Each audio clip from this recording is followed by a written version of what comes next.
A very warm good morning to one and all.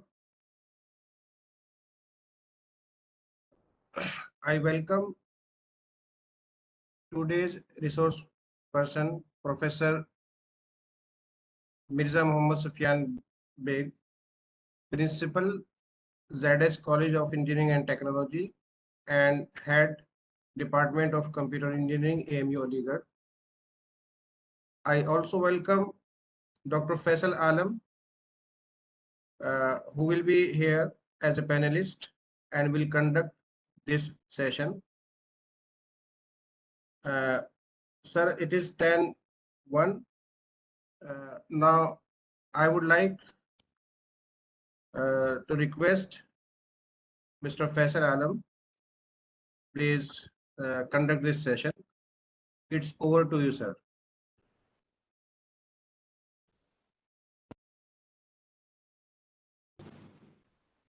Assalamu alaikum to all of you. Thank you, Abdul Samad Saab, for initiating this particular session.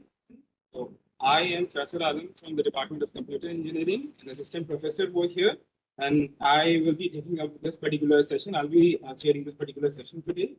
The present session is titled as Precisating Natural Language for a Question Answering System.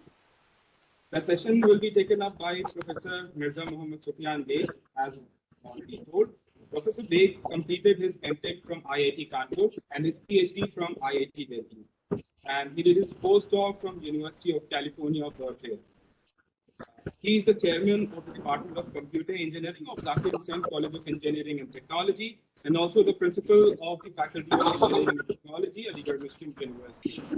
He works in the field of data analytics and web mining, and his kind of knowledge knows no bars. So with this particular note, I would like to hand over to... excuse me. Please, your voice is echoing. I will request Huzefa to unmute if anybody is muted.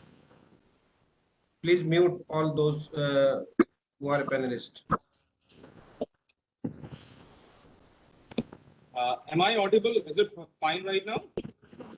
Yes, quite better. Yes, please continue. Okay, so I think I'm done with. So here was a small introduction of Professor Sufyan Beg. So without much ado, I would like to hand over this particular session to Professor Sufyan Beg. So handing over to you, sir. Welcome you.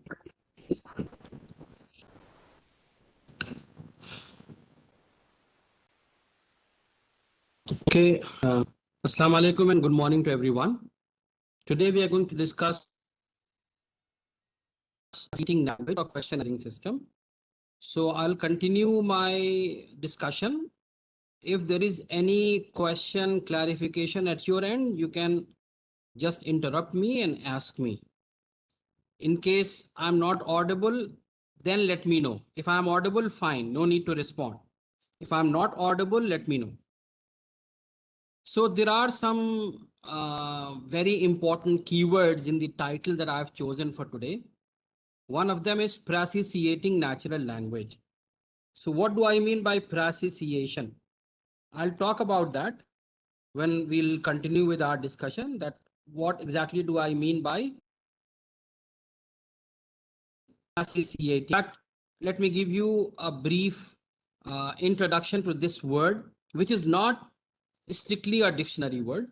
It comes from precisation. Natural language is imprecise in nature. So how do we precise that the natural language components can be used for computation? So I'll elaborate more on it further. Second thing is question answering system.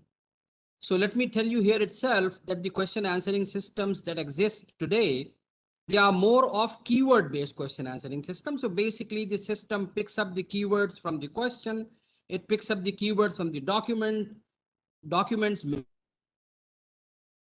the whole document as an answer to your question. That is not what we require. We require much more than just the keyword based question answering system. So we will elaborate on it further as well. So let me get along. This will be the outline of my discussion. First, the conceptual nature of PNL, Precisated Natural Language. This is the short form that I'll be using throughout my lecture. From NLP. NLP is natural language processing. This is pre-associated natural language. So first the conceptual nature of it is described. Then the role of PNL is outlined and illustrated by examples in representation, deduction, concept definition. These are three very important areas when it comes to AI and machine learning. Knowledge representation. How do you represent knowledge? So PNL will deduce answers to your questions. That again will come under the ambit of PNL. Let me give you an example here. Suppose there is one proposition which says that the distance between New York City and Albany is, say, X miles, right? There is another proposition which says the capital city of New York State is Albany. There is third proposition which says that the largest city of New York State is New York City. Now, if there is a direct question which asks what is the distance between New York City and Albany, 10 miles. But what if there is a question which says what is the distance between the largest city of New York and Albany? So you have to deduce first. You have to find out, you have to make a question of your own, saying that what is the largest city of New York State? The answer would come New York City. Then you will check the distance between New York City and Albany, and you will say that the distance between the largest city of New York State and Albany is X miles. Now, there could be another level of deduction in which somebody asks, what is the distance between the largest city of New York State and the capital of New York State? So you have to do two deductions. First, you have to find out what is the largest city of New York State. Find out the capital city, New York, and then you have to find out what is the distance of New York State and the answer is X miles. So that is what deduction means. You should not just be doing a keyword-based question answering system in which you are producing the whole lot of paragraph. No, you have to deduce the information that is being sought after in the question answering system. And then the concept definition. How do you define a concept? We'll speak a lot about it when we talk about the protoforms or prototypical forms of PNL. So you have basically to put down the concept in such a way that it is very structured.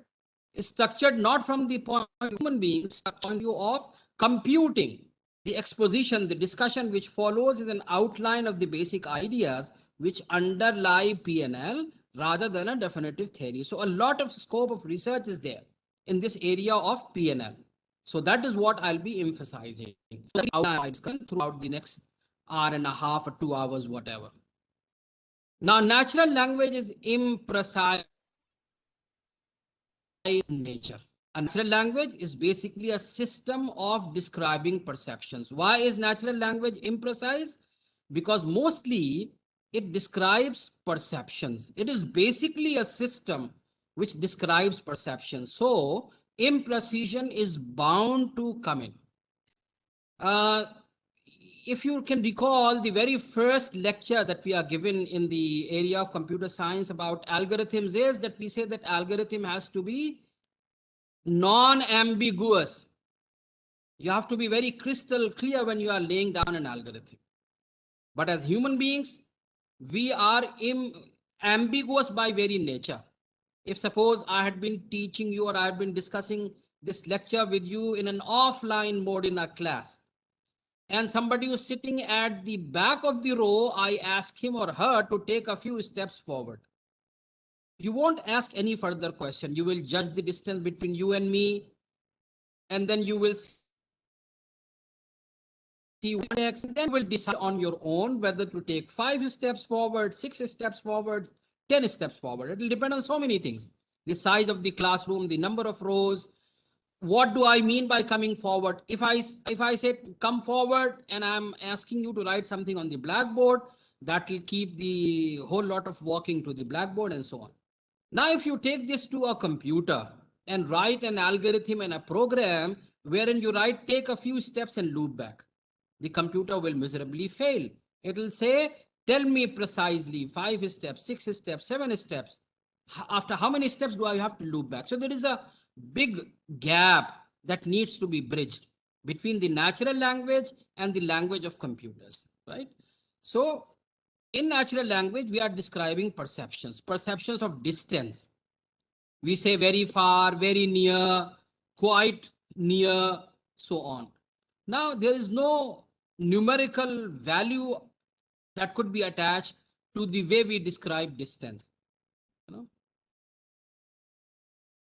the old saying, he knows Delhi durast. Delhi is far away. What do you mean by Delhi is far away? So far away, for us, we can understand.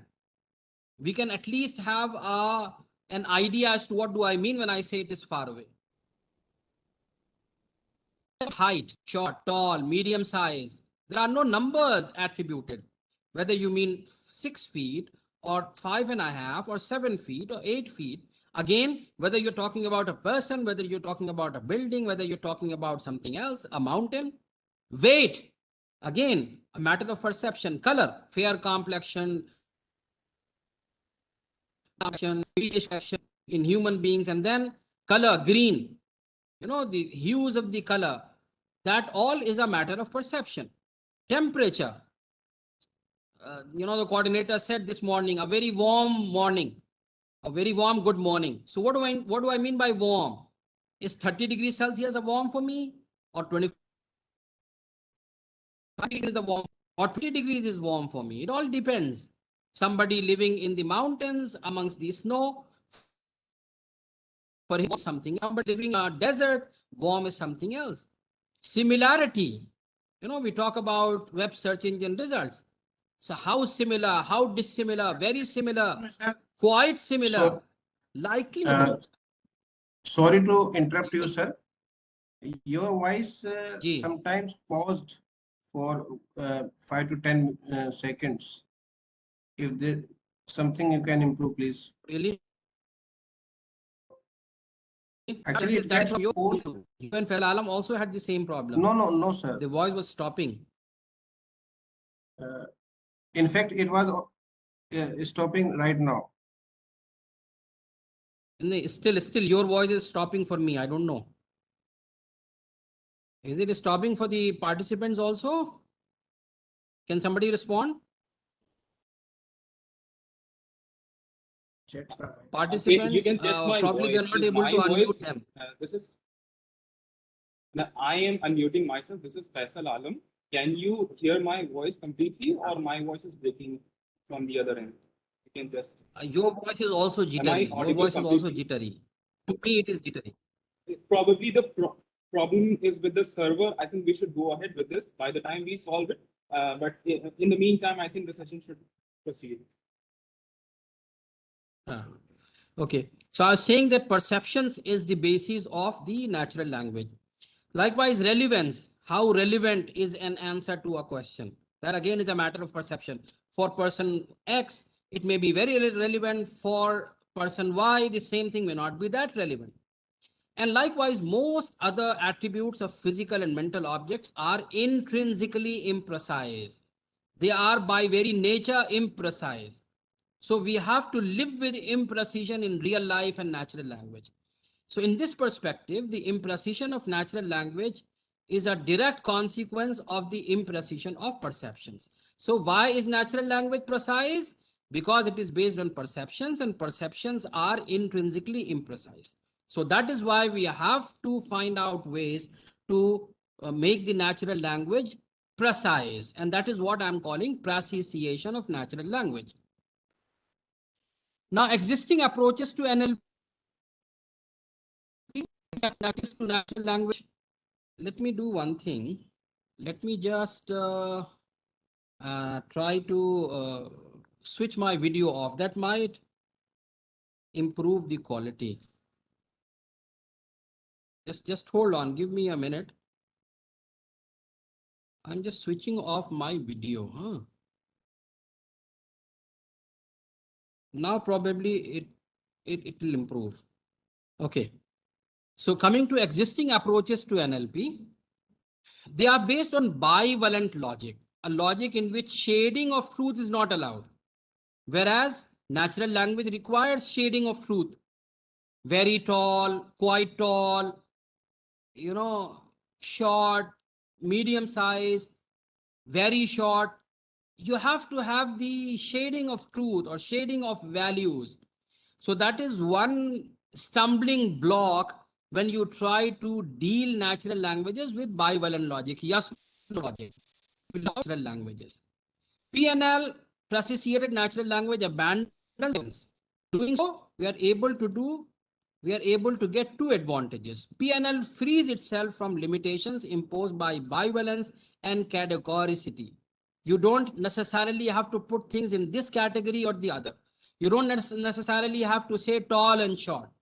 There are other levels also, very short, extremely short, reasonably short, very tall, and so on.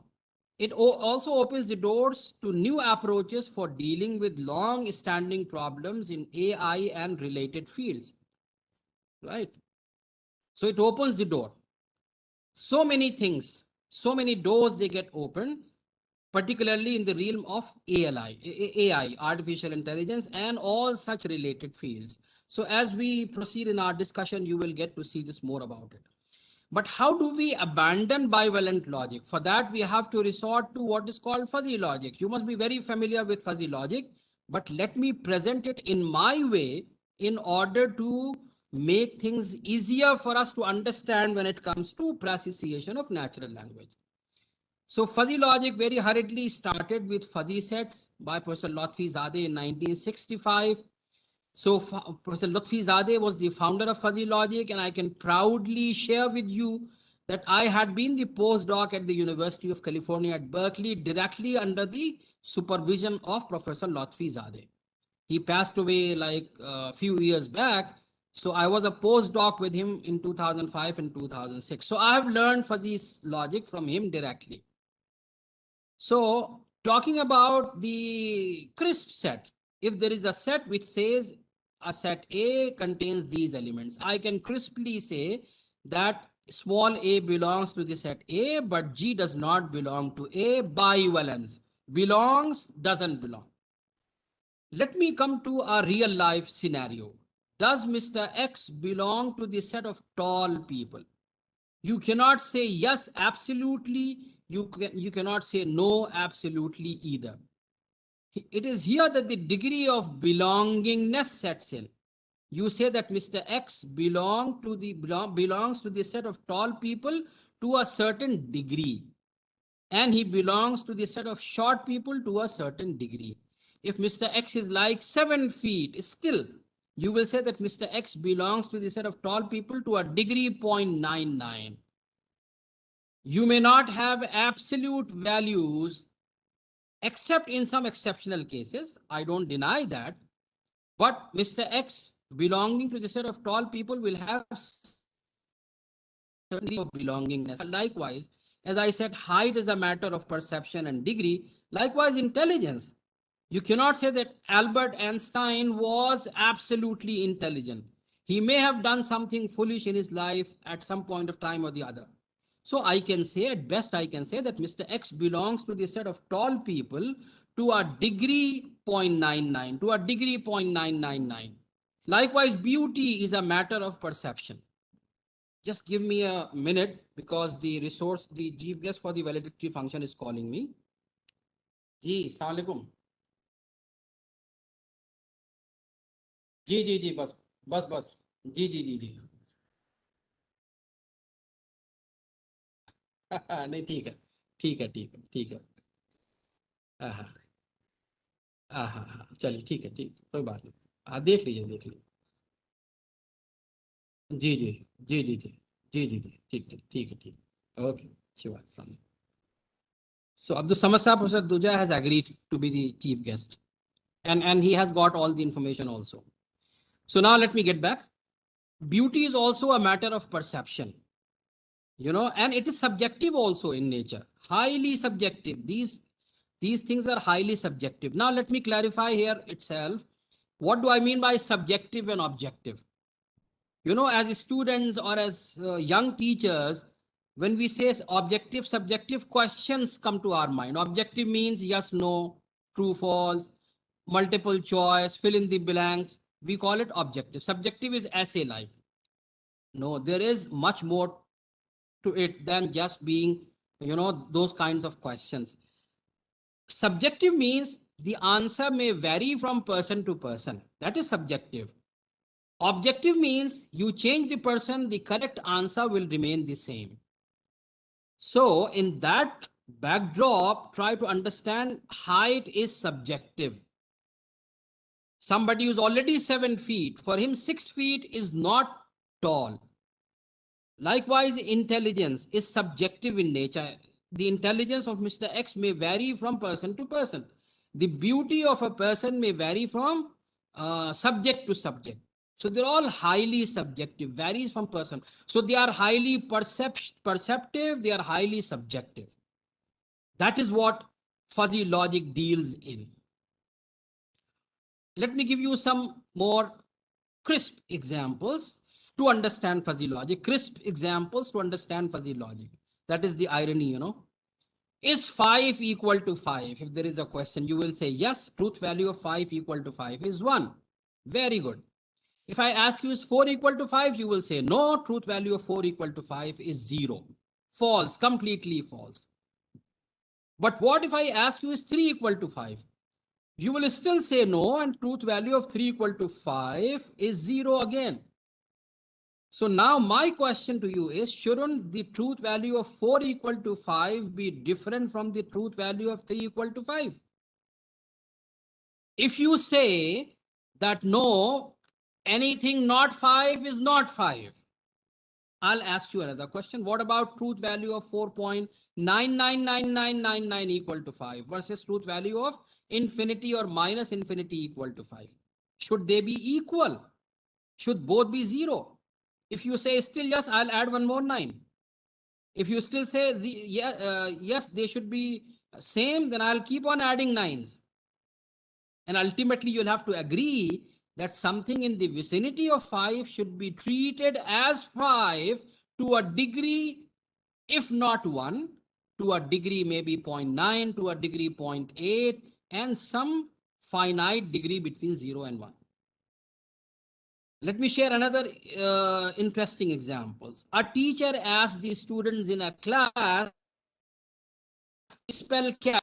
One student stood up and said C-A-T, cat. You said very good, 10 out of 10.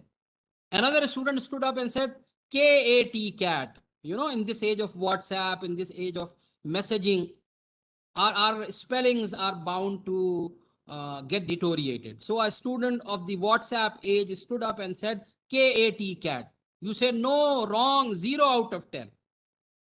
Now the third student stood up and he said, if K-A-T is 0, let me say that the spelling of cat is P-Q-R. Now what will you do? Bang your head against the wall. Now you will start realizing that at least K-A-T did make some sense. P-Q-R is absolutely senseless. So now if you give 0 to him, you may think of giving something like 6 out of 10 to K-A-T. If not 10 out of 10, as was the case with cat, C-A-T, you will give something like 6 out of 10 to K-A-T or 7 out of 10 to K-A-T, whatever. So you see degree of belongingness, it cannot be 0, 1, it cannot be 0, 10. So degree of belongingness is the membership value in fuzzy logic. Right? This degree of belongingness is the membership value in fuzzy logic. So if I talk about a crisp membership, 5 equal to 5 is 0 all along. It is an impulse of amplitude 1 at 5 and then 0 again. That is about crisp membership.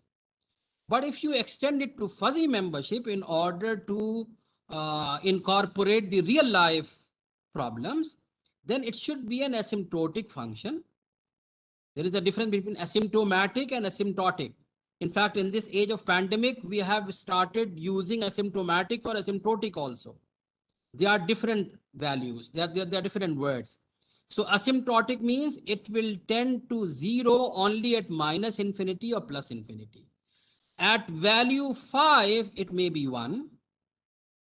But at values in the vicinity of 5, it will be close to 1 on either side, and it will keep deteriorating exponentially and it can be treated as 0 only at minus infinity or plus infinity. So x is not equal to 5 only when x is minus infinity or plus infinity. Absolutely 0 only at plus infinity and minus infinity. Now asymptote assumption is very computationally intensive, we all know. So we need to approximate it by a triangular membership function, which is basically a combination of two linear functions. Linear functions are much easier to handle and compute as compared to exponential functions.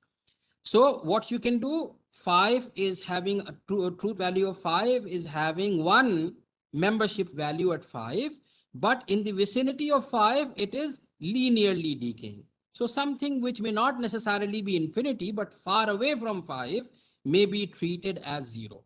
So you can go on deciding about the slope of this linear function depending on the situation. So that is why it is also called soft computing. You have the flexibility, right? 4 plus 5 is not strictly 9 in fuzzy membership function. It may have certain variation as well. So and that is how real life also works. We have so much flexibility in real life. It depends on our mood swings. It depends on the situation. It depends on the person's subjectiveness and so on. So it can be approximated by a triangular membership function with appropriate slope attributed to it. Now you must be wondering, then what is the difference between fuzzy logic and probability? What is the difference between the two, fuzzy logic and probability? Probability value and membership value, how are they different? Let me try to make it clear with the help of an example. Suppose I have two glasses. Make it clear. I have two glasses, and I say that for one glass, the information that I have is that the membership value of water in this glass is 0.7. And over here, I say that probability of water in this glass is 0.7. How is this information different from each other? In order to make you understand the true concept of probability, let me ask you a question that you can think about. Suppose, I toss a coin. The probability of getting head is 0.5. The probability of getting tail is 0.5. What does it mean? If I toss the coin twice, am I going to get head once and tail once? No, not necessarily. Then what does 0.5 mean? Okay, if I toss it 4 times, am I going to get head twice and tail twice? No, not again. Then what do you mean by 0.5 and 0.5? In fact, this is a very basic concept of probability that you must always carry in mind. And only when the number of trials tend to infinity, that the probability value will emerge. If you toss the coin infinite times, then only half of it will be head and half of it will be tail. Let me tell you a joke through which you will remember probability forever in your life. There was this doctor who was approached by a very chronic patient. The doctor examined him and said that you have a very chronic disease, you will have to be operated, but the chances of survival are 1 in 100. Now this patient started crying. 1 in 100 is too low a probability of survival. The doctor said, wait. The good news remains. In your case, it is going to be a 100% success. He said, how can you be so sure? The doctor said that I have performed 99 operations, such operations before, and all of them have died. You are the 100th one, so you'll definitely survive. Is that what probability mean? No, the doctor was abusing probability. 1 in 100 means if infinite such operations are performed throughout the globe by different surgeons, then only 99% will die and 1% will survive. In fact, if that doctor had already killed 99 such patients, it is very likely that he's going to kill the 100th one as well, because he's not a good surgeon. 99 patients already, and he has not been able to reach the 1 in 100. Now, after that, over here, Probability of water 0.7 means if you give me infinite such glasses, 70% of them will have completely water and 30% of them will have completely something else.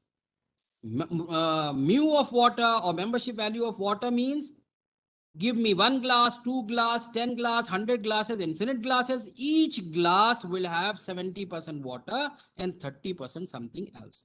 So that is the difference between fuzzy logic and probability, or membership value and probability. Also, I had another example, but I'll skip it for now because I need to go to the main topic. The summation of all the probability values is 1, but not necessarily for fuzzy membership. It may be more than 1 also, or less than 1 also, depending on whether I'm talking about a normal membership function or an orthonormal or a subnormal membership function. So this summation of membership value may not necessarily be 1. And then you have this concept of granulation.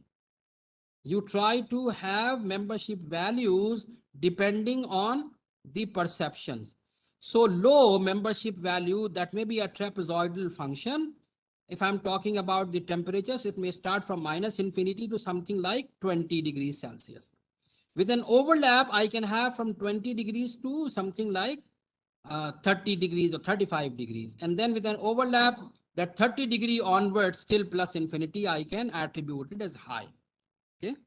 So that is how I can have membership values, not necessarily trapezoidal, triangular again, triangular always. It may be trapezoidal, it may have any shape. So shape and the, the values of those shapes depend on your perception. Now, what is the comparison between fuzzy logic and binary logic? Binary logic operates in just zeros and ones. We all know that is what bivalent logic is. I'll give you 30 seconds to read it. And if you are reading, there are 10 kinds of people, you better correct yourself. One who know binary and the other who do not. If you are reading it as 10, that means you don't know binary. I'd actually written there are 2 kinds of people. There are 2 kinds of people. There was some chat message. Can somebody read it out for me? Is there any problem? I could not read it. There are 2 kinds of people, one who know binary and the other who do not.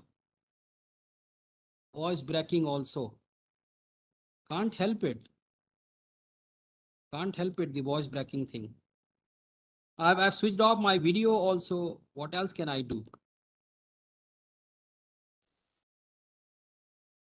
So success of binary logic is attributed to the success of digital computers. But let me tell you that binary logic is a very, very, very, very special case of fuzzy logic. And fuzzy logic is a very, very, very generic case of binary logic. Because in binary logic, you just have zeros and ones. Whereas in fuzzy logic, you have any value and every value between 0 and 1. So obviously, fuzzy logic has infinite possibilities to cater to the different needs of the real life. Whereas binary logic is very, very restricted. Now, and, or, and not operations in binary are min basically. And is min. If I ask you what is the and of 0 and 1, you will say 0. So basically, I'm doing min.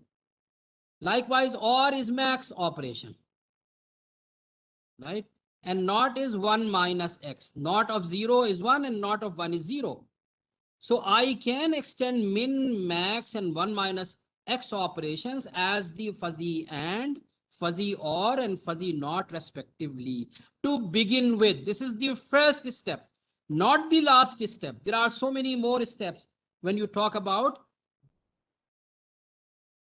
the fuzzy and or complementation. But this may be a good starting point to treat min as fuzzy and, max as fuzzy or, and 1 minus x as fuzzy not, right? Why I said it is a beginning? Because there is a concept of ordered weighted averaging operators. I'm afraid I'll have to skip it. That may be discussed at some other point of time. I wanted to discuss, but time is short. So let me take this slide. Fuzzy logic. In fact, the idea of ordered weighted averaging was to tell you how are we moving towards computing with words. Computing with words. Yes, I give you 5 values and I can tell you to find out as many as possible. Or I can tell you to find out what is the at least half value. So I'm not just doing min and max. I may be, if I do min, what will happen? All the other values will be simply neglected. If I tell you to find out min of 0.1 and 0.9, 0.98, 0.97, 0.93, 0.91, you will say 0.1. If I tell you to find out min of 0.1 and 0.11 and 0.12 and 0.13, still it is 0.1.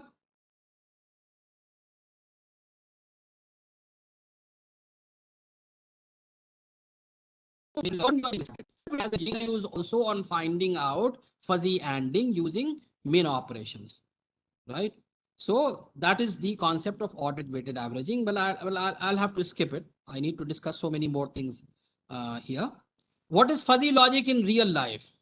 It caters to uncertain, ambiguous situations, and it leads to artificial intelligence. I remember I attended a conference in 2007 that was IEEE flagship fuzzy conference, and that was in London, United Kingdom. So will you believe the very theme of the conference was artificial intelligence is equal to fuzzy logic. So basically they were trying to assert that artificial intelligence is nothing but fuzzy logic or vice versa. So that was in 2007. Fuzzy logic has developed so much more. So if you can recall, in the inaugural lecture, I wanted to set the tone. In the inaugural session, I told you machine which makes work easy. This is the very first definition. Then automation comes in. You are continuously picking job from here and keeping it here unstopped, without getting fatigued, over and over, without getting down. Programmability. If you run one set of program, it is doing from here to here. If you run another program, it might pick from here and keep it here, and so on. You keep changing the program, the automated process keeps changing. Then self-decision making capability. The machine should decide how long it has to pick from here and keep it here. And when they are logged up in such a way that I have to switch from picking up at this place and putting it there. So that self-decision capability, the need for artificial intelligence. So we are talking about computing with words, when in real life we have to compute with words. Let me elaborate with a real life example. How do I employ fuzzy logic in washing machines? What is fuzzy logic doing in washing machines? How do we wash clothes? It is on us to decide. We have a look at how dirty our clothes are. And then we decide on the texture of the clothes. And then I decide what wash cycle, how much detergent, what should be the timer of the wash, what should be the temperature of water, and so on. So the burden is on me. A fuzzy logic enabled washing machine, you tell the washing machine that my clothes are very dirty. You give words, very dirty. I want them reasonably clean. You gave the output, reasonably clean. And the linen is extremely soft. So you input in the form of words, very dirty, reasonably clean, extremely soft. Now it is on the washing machine, which is fuzzy logic enabled, to decide what wash cycle, what wash timing, how much detergent, what should be the temperature of water, right? So that is how fuzzy logic helps us in real life by computing with words. Very interestingly, fuzzy logic has these two ambits: partiality and granularity, or this is also called graduation and granulation. Graduation and granulation. Graded because it is not simply 0 and 1. It is not a step between 0 and 1. Fuzzy logic is very much a graduation from 0 and 1. It gradually goes from 0 and 1, right? So that is what partiality means. And granularity, you are making clumps. as I showed you a little while ago. See, these are terms, low, medium, high. I made granules out of them. So on the surface, this graduation and granulation, they appear to be contradictory to each other. If you think, you will find them contradictory. Fuzzy logic makes these two contradictory concepts gel with each other in the realm of fuzzy logic. You have partiality or graduation, and you also have granulation. Okay, both of them are simultaneously existing in fuzzy logic. It depends on which view of the data you want to have. Now, with that background, let me move on to pracisation of natural language. How can a natural language be praciscated? Again, praciscation means making precise. That is what praciscation is, making precise what is otherwise intrinsically imprecise natural language. So praciscated in the sense of making it possible to treat propositions drawn from a natural language as objects of computation. Reasonably clean, very dirty, extremely soft. How do you compute? Praciscated natural language will help you, and fuzzy logic will make it possible. So natural language words, or computing with words, they become objects of computation. Although it will come later, but in order to introduce, let me tell you here. Suppose I say that the cost of calls to Spain is 40 pence per minute, and the cost of calls to Germany is a little more than the cost of calls to Spain. Now you see, if I ask you, what is the cost of calls to Germany? It is 40 pence plus a little more. How do you compute 40 pence plus a little more? That means from it an answer. We can say 40 pence plus a little more, maybe something like 45 pence or 47 pence or 50 pence even. But computer will miserably fail unless you have praciscation of natural language embedded in it. Right? It cannot compute 50 pence plus 45 pence or 40 pence plus a little more. You have to give a little more membership value to it. When you give the membership value of a little more, then it can find out using fuzzy logic what is 40 pence plus a little more. So this is what praciscated natural language attempts to do. Praciscation is accomplished through translation into what is termed as praciscation language. In the case of PNL, the praciscation language is the generalized constraint language that I'll talk about. Right? GCL is a language whose elements are so-called generalized constraints and they are combinations. Let me understand what distinguishes GCL from languages, AI languages such as Prolog, Lisp, or even SQL, and more generally languages associated with various logic systems, e.g. predicate logic, model logic, etc., is its high expressive power. So GCL is having very high expressive power as compared to rest of the languages that I have listed here. And this high expressive power comes from GCL being natural language enabled or computing with words enabled. Because when it is natural language enabled, all the higher expressiveness of natural language that comes automatically. So that is why GCL is supposed to be much more expressive and hence much more adaptable to natural language processing than all these languages. Let me give you a sample data. There is one product description, ideal for the home or small office. Airway allows you to link a number of telephones, computers, and fax machines into a single system without any internal telephone wiring. Now, what is Airway? Maybe a keyword-based question answering system be able to answer it. It will pick from here. Airway is ideal for the home or small office. It allows you to link a number of telephones, computers, and fax machines into a single system without any internal telephone wiring. Can I connect fax machines to the Airway? You can find out yes or no from here. What are data sockets? Data sockets are used to connect computers and so on. How many handsets can I connect to one controller? You can say up to 16 handsets. What does the controller do? You can pick out from here, right? So this may be addressable by a keyword-based question answering system. The next example that I'll give you will make it a little more complicated for the keyword-based question answering system. Now you must be reminded of your your days when you were appearing for your English exam in school. There was this concept of unseen passage and the questions thereof. So you need to comprehend the unseen passages. You will get lesser marks if you do copy paste. You picked up from the passage and posted in the answer, you will get lesser marks. It is when you understand and then you try to give the proper mix of it.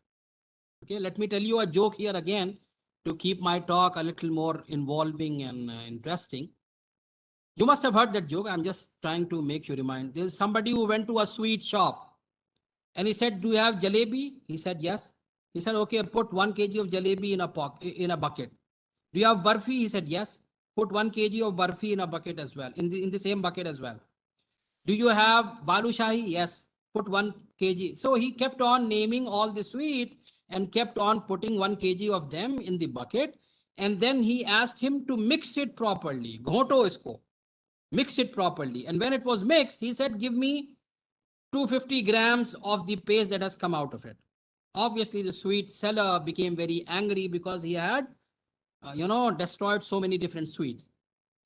But from this joke, the lesson that I'm trying you to learn is that this paste should be the answer. Whenever you are given a passage and you have to do question answering, it is the paste that I'm looking for, not just the copy paste. A proper well-mixed paste should be the proper answer. That is where keyword-based question answering systems fail and a deduction-enabled question answering system helps. Now, sample data 2, there is a complaint, there is the response, and then what error is being reported, what is the solution, what is Packard help. I've changed the name. Packard Bell was mentioned here. Now I'm asking what is Packard help. So the system should be sensible enough to judge that I'm asking about Packard Bell and not Packard Hell. This may be a typo, right? So again, this may be a little more challenging. Let me take you to the third sample data. This is where the real challenge lies. I'm planning to drive from Berkeley to Santa Barbara with a stopover for lunch in Monterey. Good. Now the problem starts. Usually it takes about 2 hours to get to Monterey. Usually it takes about 1 hour to have lunch. It is likely that it will take about 6 hours to get from Monterey to Santa Barbara. At what time should I leave Berkeley to get to Santa Barbara with high probability? Before about 6 p.m. As human beings, we might be able to approximate the answer.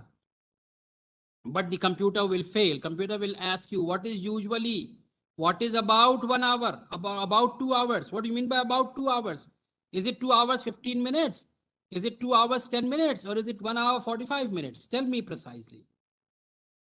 I can give a simplified version. Even if I give you a simplified version, W is the distance for driving from Berkeley to Santa Barbara. To Monterey. Berkeley to Monterey is W. X is the time to have lunch. And then Monterey to Santa Barbara is 6. About 2, about 1, about 6. Now Z, which is the sum of W plus X plus Y, which is usually, in fact, strictly speaking, it is usually to the power 3. About to the power 3, 9. Usually, about 9. Because everywhere usually about, likely about, right? So, or more complicated would be usually into likely. And then about 9. About 18 minus Z is what? 18, why? Because 6 p.m. So I'm coding it as 18. So 18 minus the sum of these three. Had it been crisp, life would have been easier. I would simply do 2 plus 1, 3 plus 6, 9. So 18 minus 9 is 9. So I should start at 9 a.m. sharp. But all the complexity comes in because I'm using natural language. I'm using words like usually, which is having more expressive power, no doubt. But to make it computable is making life difficult for us as artificial intelligence scientists or as machine learning scientists. So that is where the real challenge lies. And the question answering system that I'm going to talk about is going to address this using fuzzy logic in its ambit. So let me try to formalize my problem.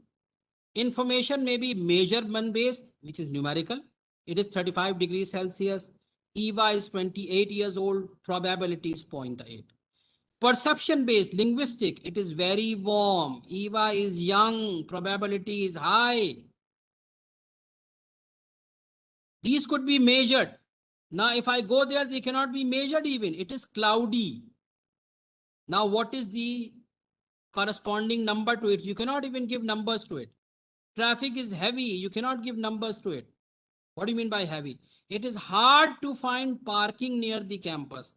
How to give hardness any number? So you may not even have numbers. So measurement based information may be viewed as a special case of perception based information, right? So this is a very special case and this is a very generic case. The same difference between bivalence and fuzzy logic based or membership based. Computing with words, as I said, the primary computing words is mechanization of reasoning and computation with propositions with common natural language. A prerequisite to computing with words is precision of meaning of propositions expressed in a natural language. So in order to carry out computing with words, I do have to necessarily, I have to do precision. Precision of meaning is the province of PNL, precision natural language. That is why I'm paying so much emphasis in today's lecture to PNL. Informally, precision of a proposition P involves expressing the meaning of P in a mathematically well-defined form. This is what an informal definition of precision. Precision of a proposition P involves expressing the meaning of the same proposition P in a mathematically well-defined form. So you have natural language P, you have mathematical P. And that can be done using our generalized constraint language. In PNL, a proposition P is precisiated by expressing its meaning as a generalized constraint. In this sense, the concept of a generalized constraint serves as a bridge from natural language to mathematics. One extreme is natural language, the other extreme is mathematics. This deals in numbers, whereas natural language deals in words. There is a huge gap between the two. How do you bridge this gap? In order to bridge this gap, we have to make use of generalized constraint language or PNL. The concept of a generalized constraint is the centerpiece of PNL. So GCL is a centerpiece of PNL. So PNL is a superset of, is a complete superset of generalized constraint language. Let me also understand a very conceptual thing. Precision of meaning is not understanding of meaning. They are different things. Precision of meaning is not comprehending. I have given you an example. I understand what you said, but can you be more precise? Right? So I could understand, but still it may not be precisiated. So precision is much more than understanding. I understand what you said, but can you be more precise? Use with adequate ventilation. I understood the meaning. You want to have adequate ventilation, but can you be more precise? What do you mean by adequate ventilation? Unemployment is high. I understood you that unemployment is high, but can you tell me what is high unemployment all about? Most Swedes are tall. I understood you. But what do you mean? Can you be precise? Most Swedes are tall. What is the average height of a Swede? 6 feet, 6.5, 7 feet. Can you be more precise? Most Swedes are much taller than most Italians. I understood, but can you be more precise? Much taller, most Swedes are much taller than most Italians. Complicated, complicated. Overeating causes obesity. I understood. But what do you mean by overeating? What do you mean by obesity?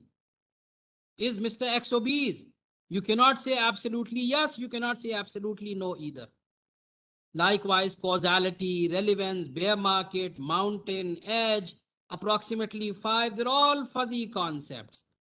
So precision of meaning is not just the understanding of meaning. It is much more than that. Now let me gonna come on to the bivalent constant. It is hard, inelastic, categorical. X belongs to C. Constraining bivalent relation. Belongs or doesn't belong, as I gave you the example in the beginning. Generalized constraint, which is GCL, the ambit is very generic. X is small r, r. Very simple, but very expressive. X is the constraint variable. R is the constraining non-bivalent fuzzy relation. And this small r is the index of modality or defines semantics. I'll explain each and everything. Just hold on. Don't get bogged down.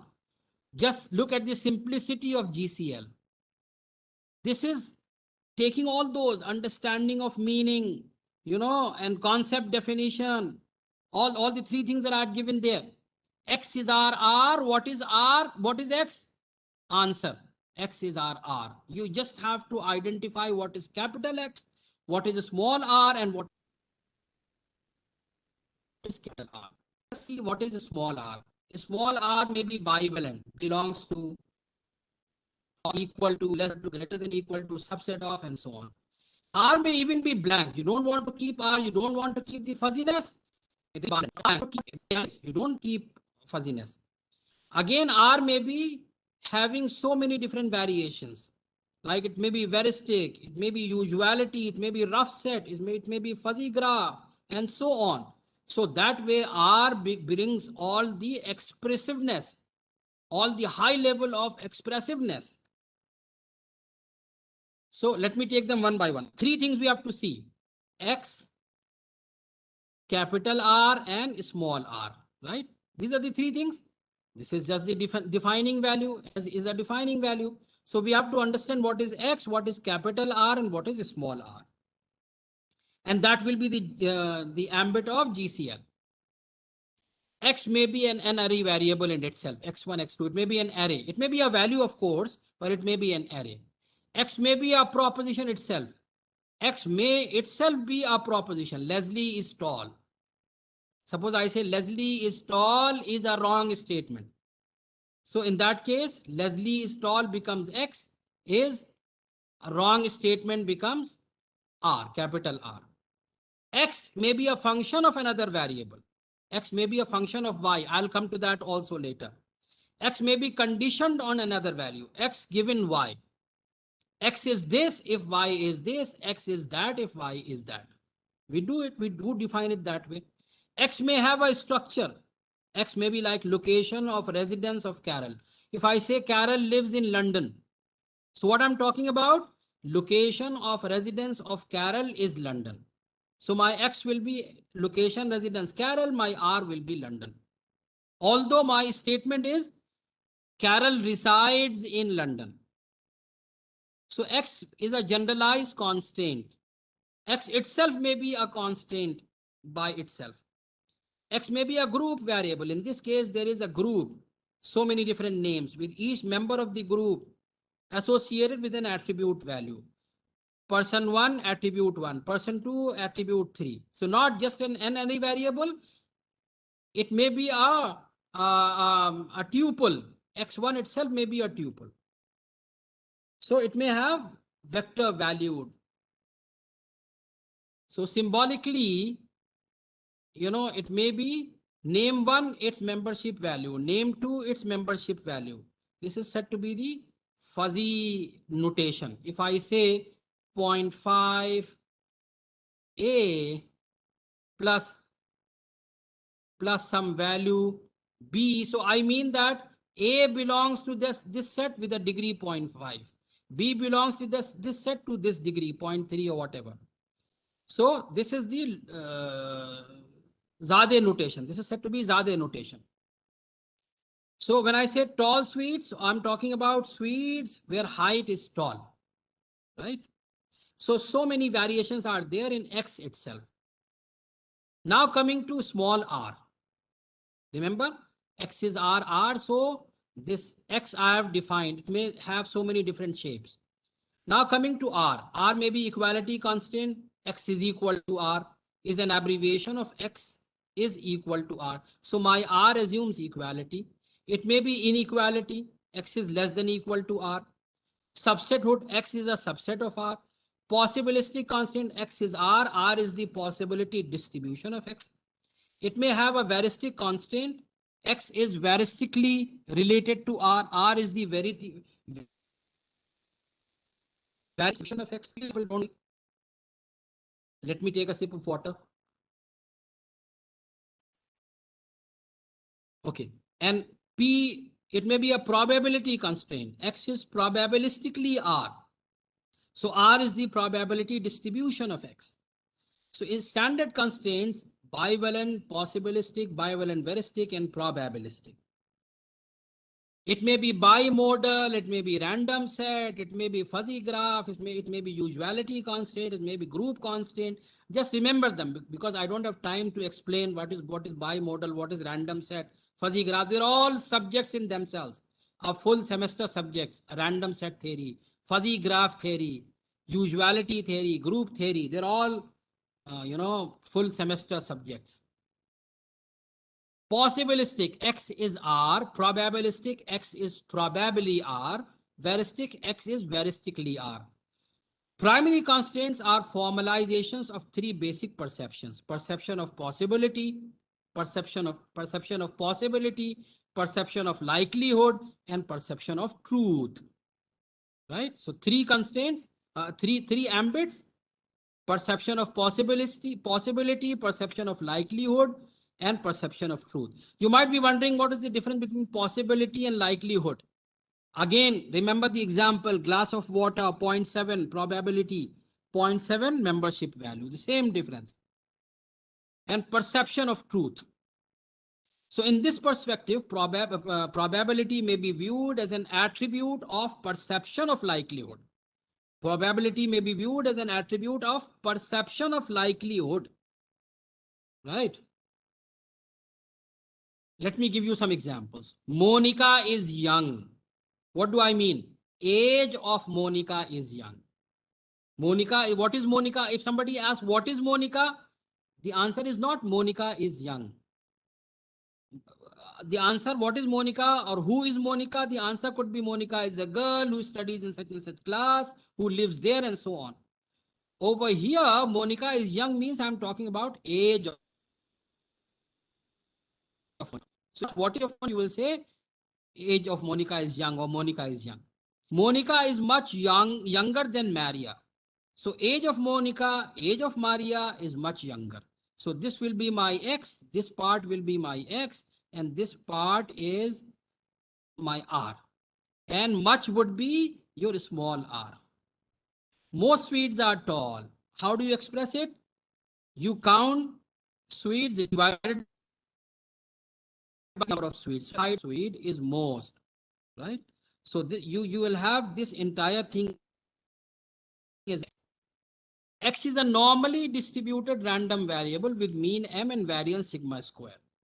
So normal distribution, we all have studied in probability theory. X may be a random variable taking the values U1, U2, U3 with probabilities P1, P2, and P3 respectively. So U1 with a probability P1, U2 with a probability P2, U3 with a probability P3. That becomes a random variable. Robert is half German, quarter French, and quarter Italian. First, what is its meaning? It means one of his parents is completely German. The other parent has his or her one parent as French and the other as Italian. So this talks about ethnicity. So you will say that ethnicity of Robert is veristic. This is the example of veristic. 0.5 German plus 0.25 French plus 0.25 Italian. Zade notation that I told you.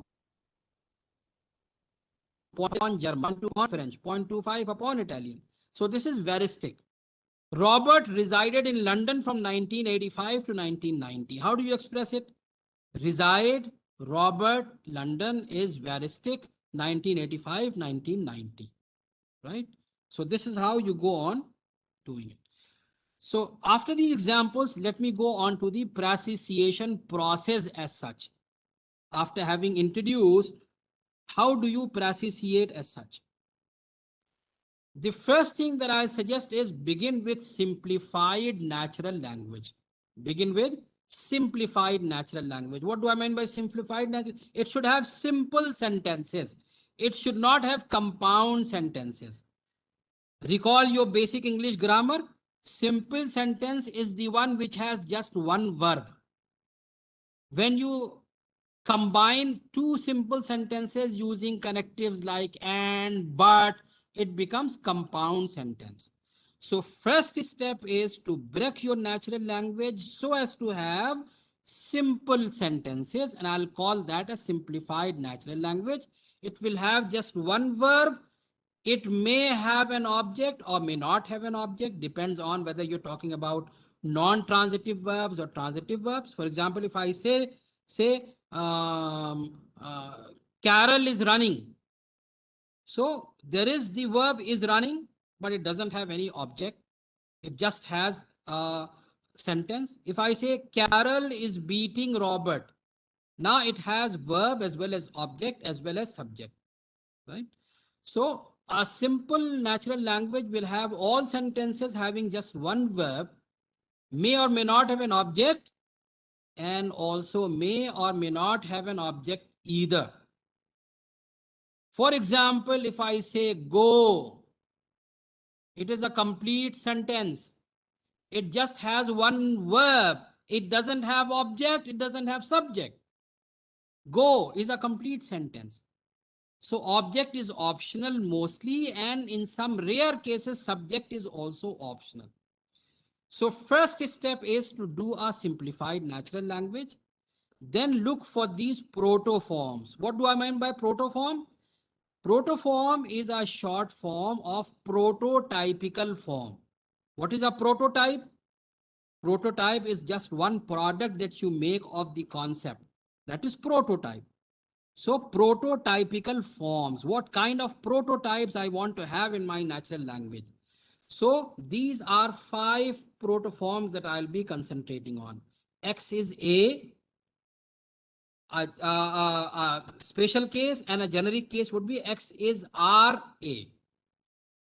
right? X is small r A. It may be capital R, it may be A, it doesn't matter. It depends on the symbol that you have adopted. Then another variation would be Y is X plus B. I'll give you the example. Y is X plus B, or correspondingly Y is R X plus B.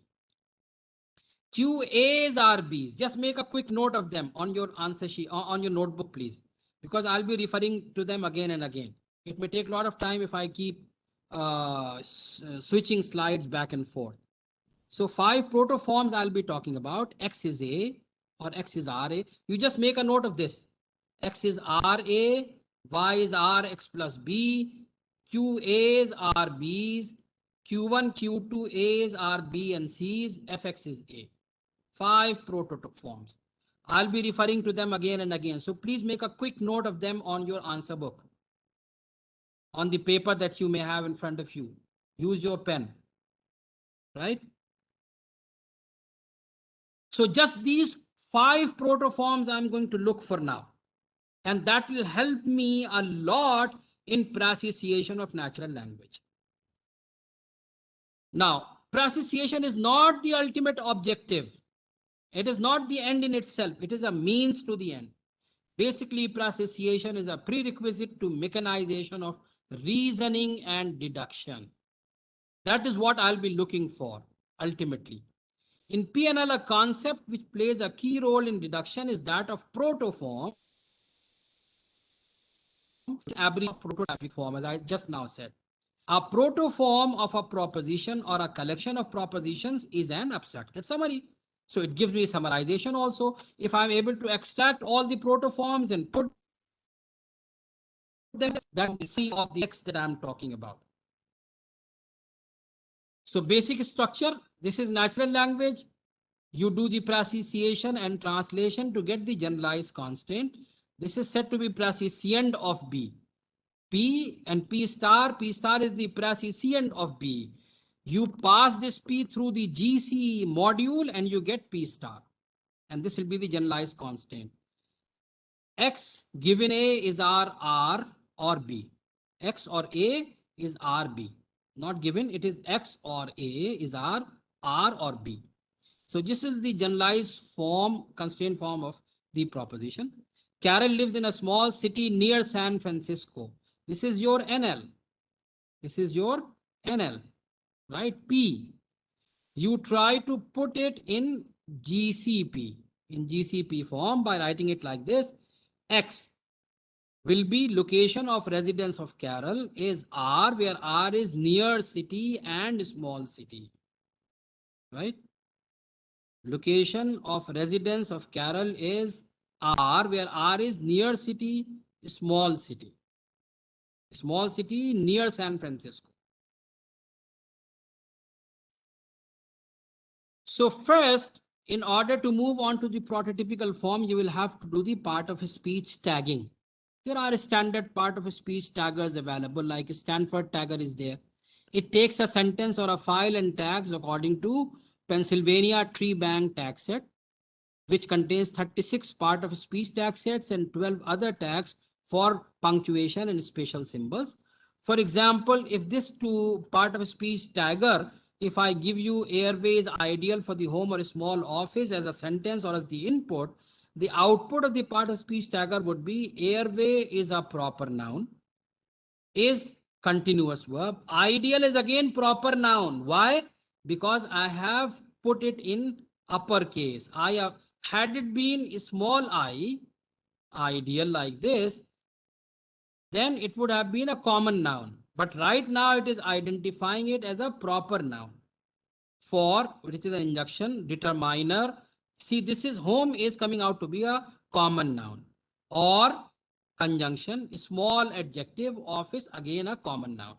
So this is how part of a speech takes a sentence, tags every word as one of the part of a speech tagging, 36 tag sets or 12 for punctuation. For example, NNP is for proper noun, VBZ is for verb, third or ing form, IN is proposition, DT is determiner, NN is noun, CC is coordinating conjunction, JJ is adjective, and dot is sentence or final punctuation. So now after having part of speech tagging, what you can do is you define a class with the name sentence phrases, wherein the integer field for error when no verb at all. If there is no verb in the simple sentence that you have given, it should come out as an error, because there cannot be a sentence without a verb. That may be a clause, but that cannot be a complete sentence. That cannot be a sentence without a verb. So that is why an error field is there if the sentence doesn't contain any verb at all. And there are 3 string fields for subject, verb, and object in a simple natural language. As I said a little while ago, there is a verb field, there is an object field, and there is a subject field. Now, how do you identify these fields? For that, I'm using a method, extract phrase. Sentence phrases, which is a class. Extract phrase is a method, and to it you give a string of tagged string. The one which has been tagged by the part of a speech tagger, that goes as an input to this method. This extracts the subject phrase, verb phrase, and the object phrase from a given simple sentence. Mind it, simple sentence, which has just one verb. And this should already be tagged in accordance with the Pennsylvania tree bank tag set. Let me give you an example. The verb phrase can be identified as all what is between the first and last occurrence of dash of slash VB. It should also include modals like will, shall, should, if there are any.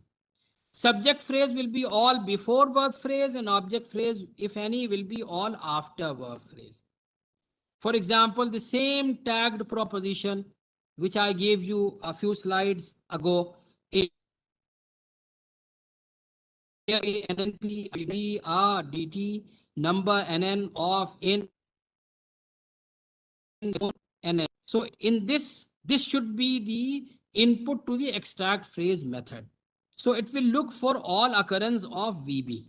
So you see all occurrence of VB. So it will say allows linking. They are the verb part of it. And whatever is before it is the subject, and whatever is after it is the object. Simple. This is how you can identify. You first it should be a simple sentence having just one verb. You tag it using part of speech tagger. Then all what contains VB or modals, put it as the verb. The first occurrence and the last occurrence, put everything as a verb. Whatever is before that is what after that is object. Simple, very simple. Let us move on. Now using this, I have to identify is forms. For that, I'm using is form as a method, and I'm giving the tag string to it as the input. This checks if the given tagged sentence is a simple X is a form or not. For that, you have to check for all the variations of is, covering all modalities and tenses of the to be verb. Is a special case of to be verb. The verb phrase should be entirely equal to any of the following forms of is. What are those forms? Is, was, were, are, am, shall be, will be, should be, would be, so on, so on, so on, must, mostly be, and this may go on, must likely be, must likely to be, so on, ought, often to be. They're all the variations of is, right? So you have to see whether your verb is entirely one of these or not. If it is not, then it cannot be put in the X is RA form, right? For example, I considered this one over here. Allows linking is the verb phrase, and it is not equal to one of these forms that I've listed. So what I'll say that this sentence is not a candidate for X is RA form. X is RA form should have X and R separately, with the verb entirely being equivalent to any of the is forms. That is the idea. Let me take a positive example. I gave you the negative example. Airway allows linking of so on is not an X is a form. So I'll treat it as a proposition as such. Now coming to the cost of calls to Spain will be about 40 pence per minute. You tag it. This is the part of speech tagger output.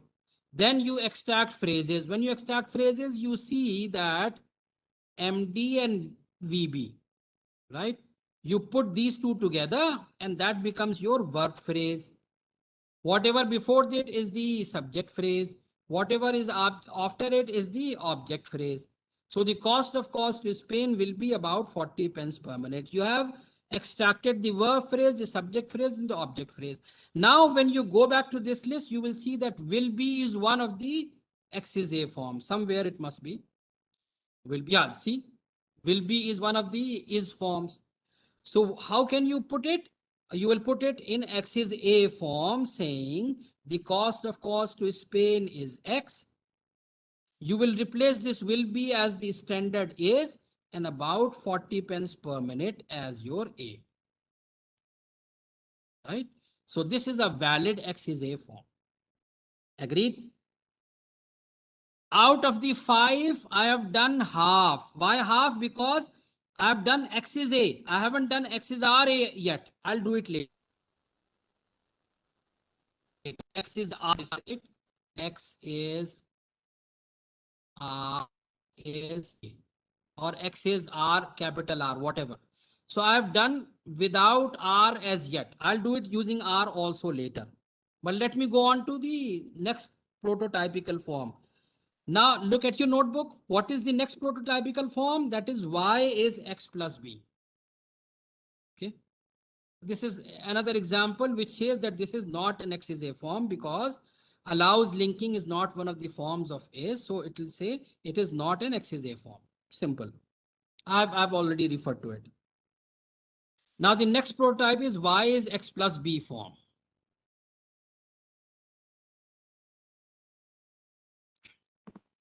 Right. Although this is a variation of X is A form only. This is basically S and this is basically A and this as in between. So a variation of X is A form, but useful nevertheless. Suppose I have a proposition, the cost of calls to Spain is about 40 pence per minute.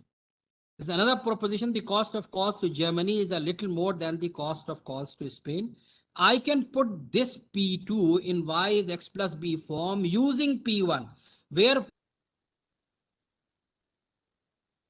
Y will be cost of calls to Germany. It will be Y. The cost of calls to Spain will be X and B will be a little more. I gave you the example in the beginning. If you give me the membership value, I can find out what is about 40 pence per minute. Right? So the same I can, now if somebody asks me what is the cost of calls to Germany, I can give the answer. The cost of calls to Germany is 40 pence plus a little more. See, I do the deduction. I've started deducing. Question answering system is working. I've started deducing. The cost of calls to Spain is 40 pence, so I can deduce the answer. I can say the cost of calls to Germany is 40 pence plus a little more. I'll substitute this cost of calls to Spain with 40 pence. Deduction has started. So that is how Y is X plus B form, even though a variation of X is A form, is becoming useful now. How do I do this? I'll have to write a match phrase class. Match phrase is a class where float field for the similarity value between two given phrases, two string fields for the match phrase, and the extra part in the larger of the two phrases. Right? So that will give me X and B part. The extra part will be B part. Y is X plus B. Right? So what I'll have to find out what is the common in both and what is the extra, right? So for that, I'm using a method compute similarity. I'll give it two phrases. AI and XJ are the two phrases. So it will basically find out what is common between them and what is extra, right? So I'll use the same match phrase. M is compute similarity AI and XJ. Now this compute similarity may give me exact match if it is 1. Exact match regardless of upper lower cases may be 0.95. Matches only near the beginning of the phrase is 0.85. Matches only near the end of the phrase 0.8. Exact match of stemmed values regardless of upper lower cases. Stemmed value, by stemmed value I mean, suppose in one phrase the word is borrow and in the other phrase the word is borrower or borrowed. So if you do the string matching, they're not similar. I'll say that after stemming, borrow and borrowed have the same stem or the same canonical form. So in such cases, I'll return a similarity value of 0.65. I'm not taking it 0. If I don't have stemming, borrow and borrowed are entirely different strings. Right? Matches of only near the beginning of the phrase is 0.55. Matches of stemmed values only near the end of the phrase is 0.5. Stemming I can do using Porter stemmer algorithm, which is available on the web. This is a topic of another lecture some other day. Stemming includes stop word removal too, like articles A and the, for, which do not have much semantic content anyway. So I just strip them off. Synonym matches. Suppose in one sentence it is the cost of calls to Spain, and in the other one it is the price of calls to Germany or price of calls to Spain. They are synonymous. So such synonymous should also have similarity. That I can do using WordNet. Matches of just a few words here and there, 0.4, and zero similarity otherwise. So I'll return my compute similarity will return an integer value about one of these cases and the common part and the extra part. Now coming to the third one, QA's are B's forms. Where is it useful? Again, it is a general form of X is A. This is X. This is a variation of A's, and this is R or A, whatever. So QA's is X, R is A's, and B is R. But where is it useful? I'll give you the example. Look in A, not in B for any of the following. Q basically is the quantifier. Some, somewhat, few, none, many, almost, a little bit, about, most, all, a lot. Numbers, words and digits. Why aren't we looking at it in B? Because if it is in B, it will be more like the X is RA form rather than QA's are B's form. It should be up A. The quantity mentioned in A part, that is Q. Also look in A for any numbers in either digits or words or a combination of both. Numbers in words is obtained by locating all of the following or any of the following. It should be any of the following. 1, 2, 3, 4, 9, and then 10, and then 11, 12, 19, then 20, 30, 40, 100. After that, 1,000, million, billion, hundreds, thousands, millions, billions, and so on. That will give me. So example of QA's are B's. Here, most Swedes are tall. Suppose this is the input. Then my output one would be, here Swedes is Q. Tall is yes, most is Q, most is Q, this is A, and this is B. Tall is B. So most Swedes are tall. It gives me about the quantity. Q gives me about the quantity. I have taken an example for the heck of it, may not be language wise, may not be very sound. A total of 4.3 billion 1,200,044 humans is the population of that country. So my Q is 4.3 billion 1,200,044. A total of humans is A. And the population of that country is B. Right? So this is the third useful proto form or the prototypical form. The first one is X is A, the other one is Y is X plus B, and this one Q A's are B's. Move on to the fourth form. Q1 into Q2 A's are B's and C's. Are B and C's. Let us take an example first. Suppose I give you the proposition. Most balls are large. Many large balls are heavy. How can I put it? Most into many balls are large and heavy. So this is Q1. This is Q2. Q1 into Q2. Balls is A. R is basically is form. Large is B and heavy is C. Right? This is Q1. This is into Q2. This is your is form. This is A. This is B and this is C. So suppose the question comes, how many balls are large and heavy? You have the answer deduced. If you have this prototypical form, the answer is most into many. You give me the membership function of most, you give me the membership value of many, I'll give you the answer. Right? Fuzzy logic will provide you with the answer. So question answering system with two levels of deductions now, Most into many. How many balls are large and heavy? The answer is there. How do you do this? You take the first and you take the second one, proposition. For the A, J, and AK of every QA's are B's, match phrase. It is very similar to what we did in Y is X plus B. X is A form and Y is X plus B. As they are related, likewise, QA's are B's and Q1 into Q2 A's are B's and C's are related in a very similar way. So that is why I'm using match phrase, compute similarity, match phrase class, compute similarity method, and I'm trying to find out the similarity. Then Okay, if the similarity is not zero, if the similarity is not zero, then I can find out Qj into Qk, Aj's are Bj and Bk's, right? So this will give me 1, give me 2, this will give me A, this will give me B, and this will give me C, right? Now the fifth one, example of fx is A. His son is quick, or the example that I gave in the beginning, Monica is young. See, they're not talking about Monica as such. They're not talking about his son as such. They are talking about their age or their speed, as the case may be.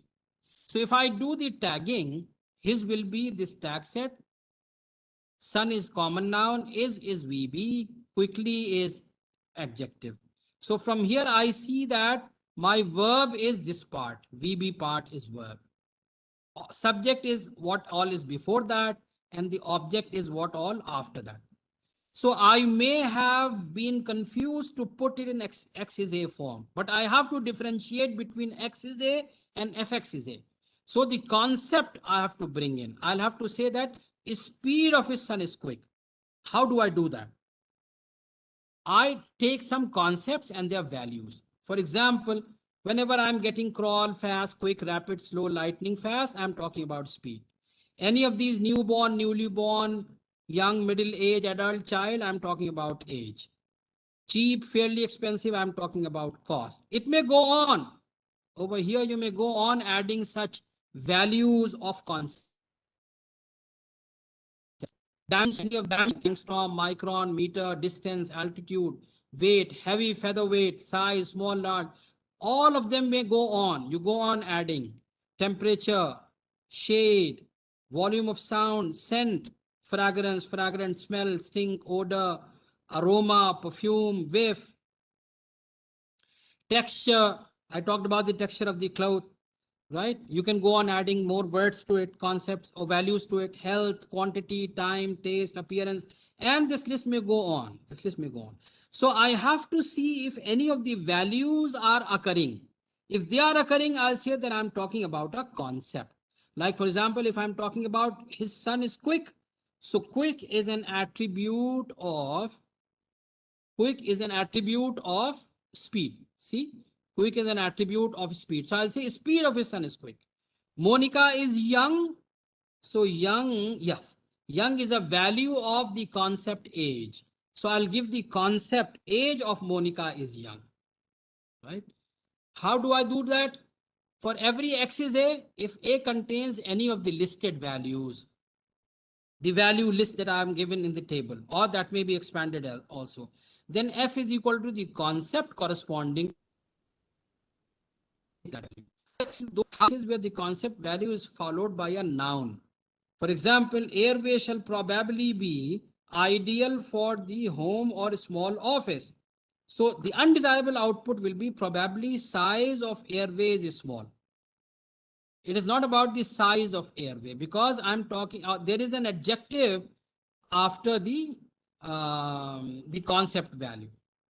Okay, concept value is followed by a noun. So exclude such cases. Otherwise, you will end up in an undesirable output. So I've given all the 5 basic protoforms. Now there are variations. X is, now I haven't considered this small r so far. Now let me consider them quickly. X is small r A, looks in A, X and is form for any of the following: probability, probably, usually, partially, possibly, mostly, likely. If it is there, for y is Rx plus B, looks for any of the above in Y, X and B and is form. For Fx is Ra, look for any of the above in X, A and is form. So you have to look for, if any of them exist, that will basically be small r.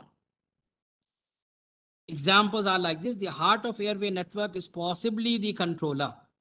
So my small r is possibly. You do the data, the part of speech tagging. You identify the verb phrase. You identify the subject phrase, the object phrase. This is a variation of is. So it is good for doing the protoforming. Now it will not be listed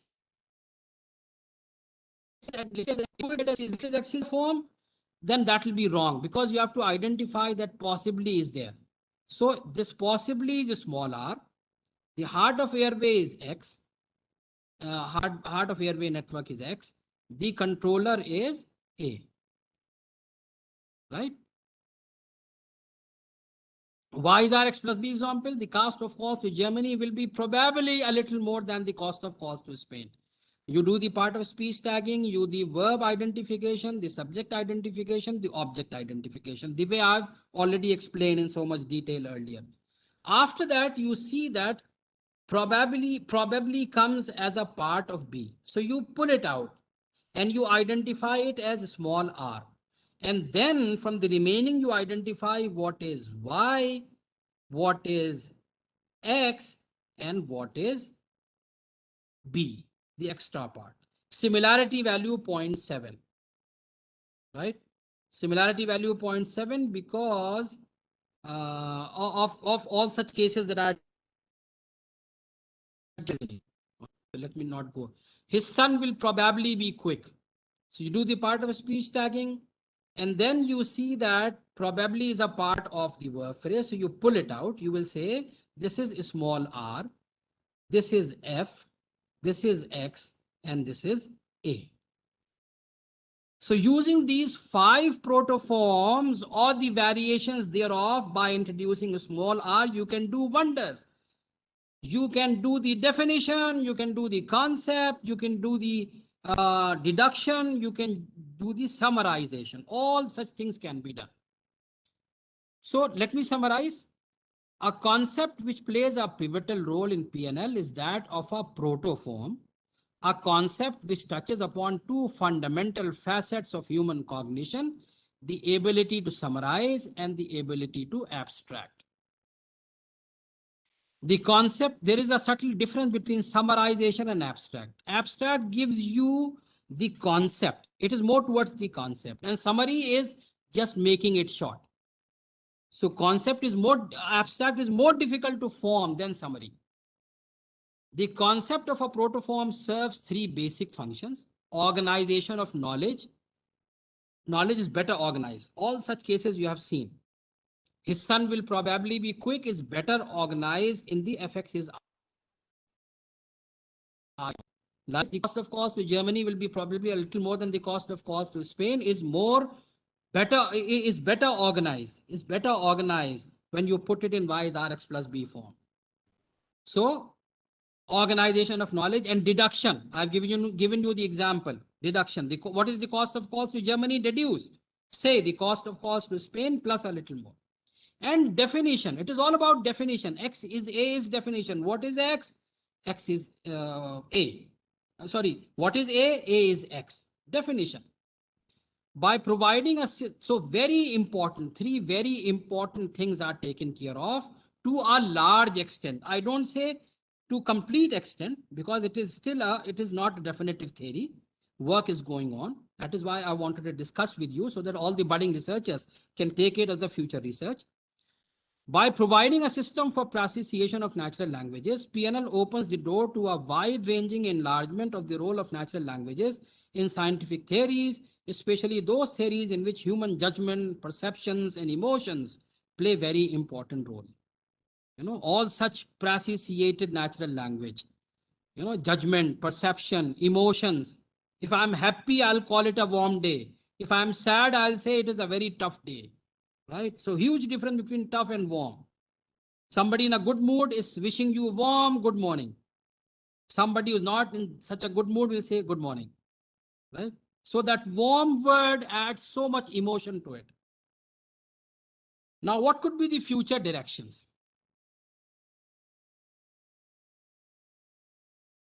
Adjectives and adverbs. They are mostly imprecise, fast, high, beautiful, clever. We all know what is an adjective, which qualifies or describes a noun or a pronoun. What is adverb? Adverb is a word that qualifies or describes a verb or an adjective or another adverb. Like if I say very clever, so very will become adverb. Clever will remain as adjective, right? Some adjectives, adverbs are just not quantifiable. That is another challenge.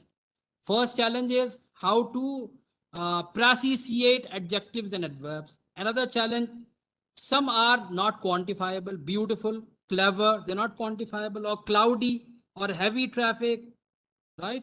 They're not quantifiable. Professor Zadeh has a special term for them. He calls them as V precise. So let us leave them alone for the time being, because that requires a lot of research. Even if we concentrate on M precise, like which is mathematically well defined, fast, high, etc., which are quantifiable in theory. So what all I discussed today is about M precise. V precise is another area, another full-blown research area, V precise. With three forms: fast, faster, fastest. How do you quantify this? If this is fast, what is faster? And what is fastest? The three forms. That is another future research direction. In fact, I have a PhD student who is doing research on this. Now, subject dependence. Clever X, where X is human beings, did the job satisfactorily.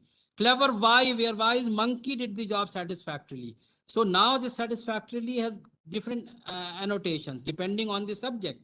So it is dependent on subject. Level of satisfaction varies. X, human being is or was running fast. Animal is running fast. Computer machine is running fast, or a mechanical machine is running fast. So running fast is altogether different connotations depending on the subjects. Another challenge to proficiency natural language engineers. Combining with generalized constraint language. Clever X is probably doing the job more satisfactorily. So more satisfactorily. Adverb X was probably running faster. Now combine them with GCL. Had it been fast, I would have said speed of X is fast. But now it is faster. So how do you bring this faster into the ambit of a smaller r? Because it's not there explicitly. More complex forms, combining adjectives, adverbs, and GCL into one. A more clever X probably did the job properly. See, a more clever X probably did the job properly, right? Makes it so much more difficult. Clever was an adjective. More clever means more is adverb. Probably is small r. Properly, is again describing do or did. So it is an adverb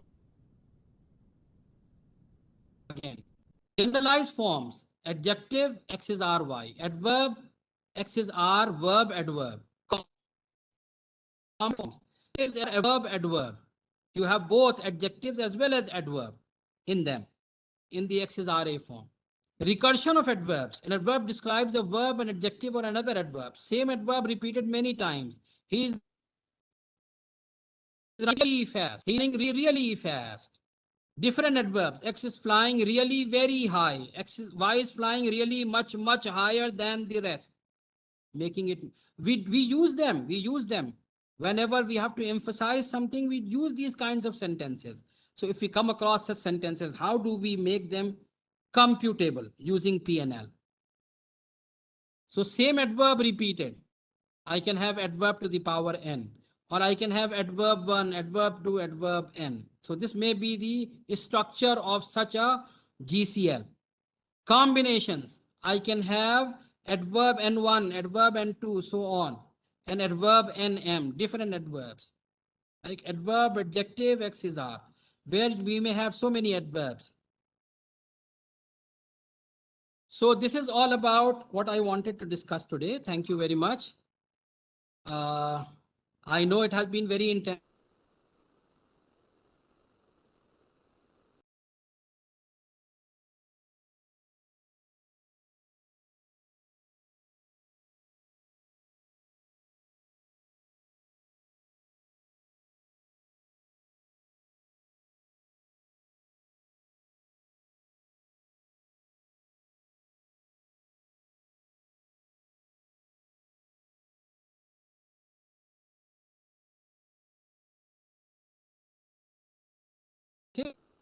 has been a long voice is intermittent. I couldn't help it. We are looking into it. Yes. Yes. Voice is fading. You was breaking. I don't know what happened later. Was it breaking all through or later it was good? I don't know. Video is breaking. Yes, sir. Go ahead. Kindly repeat the membership function. Oh, somebody wanted me to repeat the membership function. You see, the idea is that things may not be like that he is tall. I'll say tall to a certain degree. Even if I'm talking about a 7 feet tall person, I say absolutely he's tall to a degree 1. Because maybe I'm not to 70. So what I'll do, I'll say that X is tall to a degree 0.9 to a degree 0.95. So that is the membership value. Degree of belonging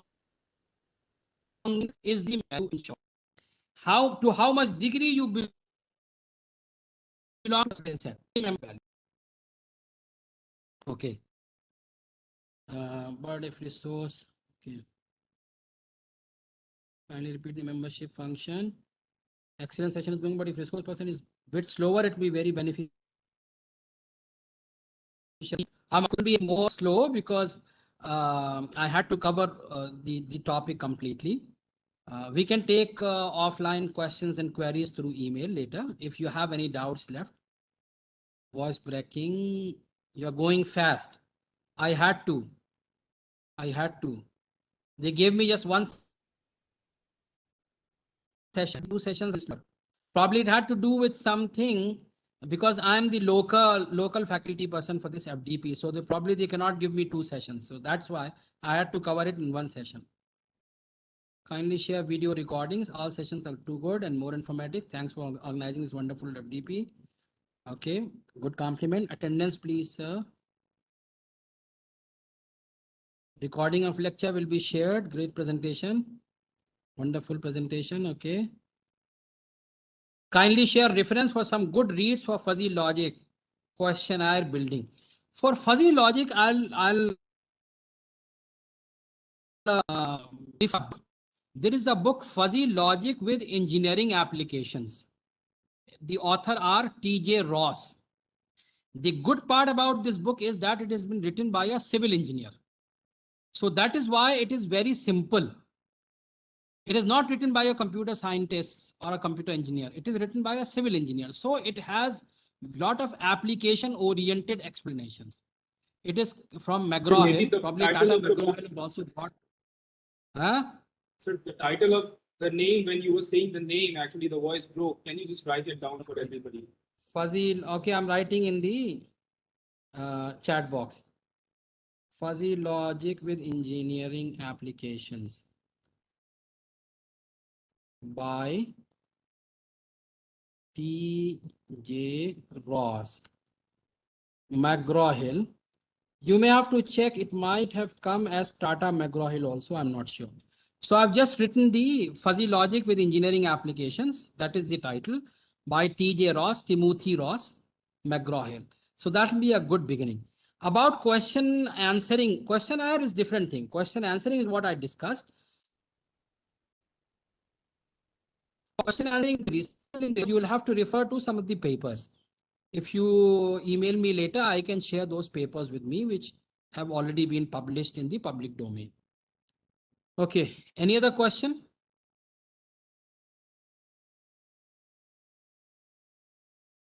Yes. If there are any questions, I'll be happy to answer. Otherwise, we'll conclude.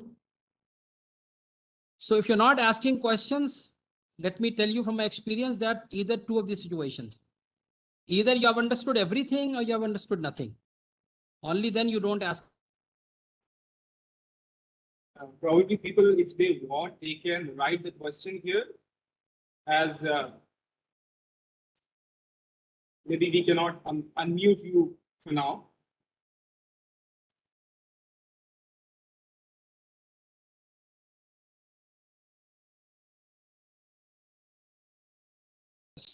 Then if there are no questions. Okay, sir. Okay, from my end, I think personally, I feel the session was really very informative and it gave a very in-depth idea about fuzzy logic, about natural language processing, and kind of combined these two, fields of study together. And the way you actually started, you actually, propounded a new word. So I will actually end with that, saying that you actually made a very imprecise, very precise, you precisiated a very imprecise thing for us. And now we have been precisiated with that particular thing. Thank you for doing that. And I think a lot of questions have been asked from the people as well about fuzzy logic. People had been very, listening quite properly, because whenever there was disruption, people used to raise hands saying that, okay, some kind of disruption is there. Thank you for such a nice session. And probably for the presentees, we will keep on organizing such kind of sessions in the future. If you have any questions, you have the email ID of Professor Sufyan Beg in the curriculum that we had sent you. You can send, probably, if you are okay with that, sir, people can send you some questions.